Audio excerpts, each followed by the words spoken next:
you're interested in accessing all of the different AI LLMs, but you don't want to have to pay a subscription, like a massive subscription for every single one of them, one of the options you have is installing a service like AnythingLLM onto your home server and then using API keys. That means you've got all of the language models and none of the subscriptions. You just pay as you go. It is really very straightforward to set up. I'll set it up in Unraid as usual, and we'll create a URL to access it. So let me show you how to set it up. So AnythingLLM will run on basically any of the servers, TrueNAS, a Linux operating system. There's desktop versions. It's all the same. I'm going to run mine on the server. When you go to install, there's a couple of things we need to do in terminal first. Let me show you. So the first, and I'm going to have the code and the instructions in my free Patreon, so you can copy them over from there. I'm going to first make the directory. I put everything in the cache, so we'll do that. I'm making a folder, the AnythingLLM folder. I then need to create a .env file. Then I need to create the AnythingLLM.db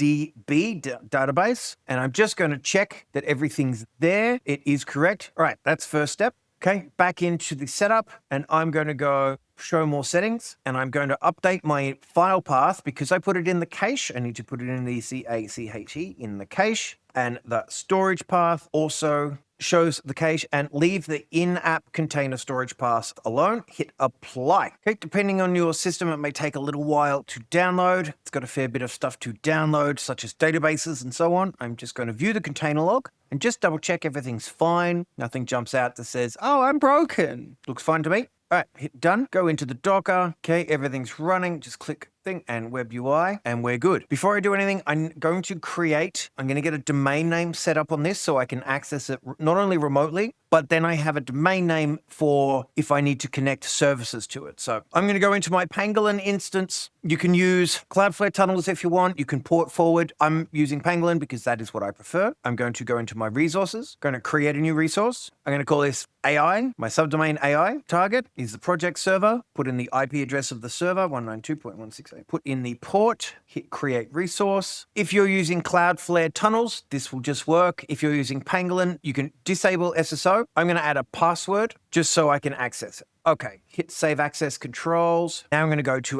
the URL it gave us. I've set up. There we go. I'm going to log in with my password, and that will bring me back into the setup phase. Get started. You can connect all of them here. OpenAI, of course, is your most common one. Gemini, those are the two I use the most. If you've got LM Studio or OpenLlama, you want to run something locally, you can have that server running and then just connect to that server through here. For now, I'll just choose OpenAI. I'm going to add in a key, and it's going to offer the models to choose. So I'm going to do 5.2 codex max, because that's the best one for coding, I find. Next. And you can give access. This can be a team version. I'm going to do just me. If it is team, then you can invite people. They can set up usernames and passwords. I'm just going to ignore. I'm just going to say, nope, no password for me. You have different options. I'll show you in a second for like you want a different embedder or anything like that. I'm just going to say other. Actually, I'll skip the survey and we're good. Go into my workspace. Default. For some reason, I can't figure out how to remove the default chat, but I'll do it here and we'll just go, hi there. How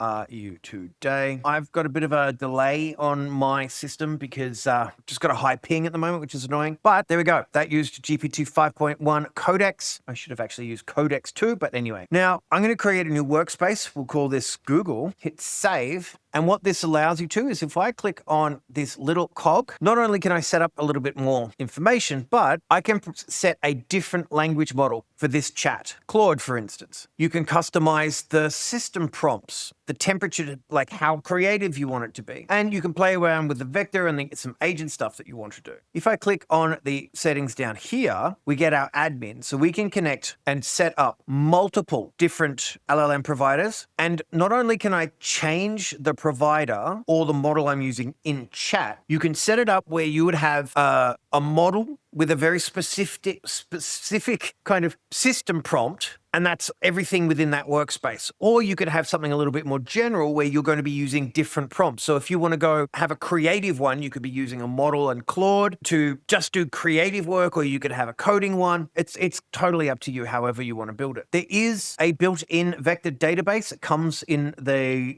Compose, or if you want to separate it out, you can use a different database and connect it. So for instance, if I went Quadrant, then I just have to point the IP and the API key, and it will use a different vector database to store all of the chat. You can keep that separate. You can choose a different embedder because you can upload documents. As you can see, there's a text splitter and chunking. You can upload and store documents in here, and it will automatically pass and chunk and build a little RAG for you. And you just do that in the workspace. So you could build a workspace with just these specific documents or data connections for just that workspace.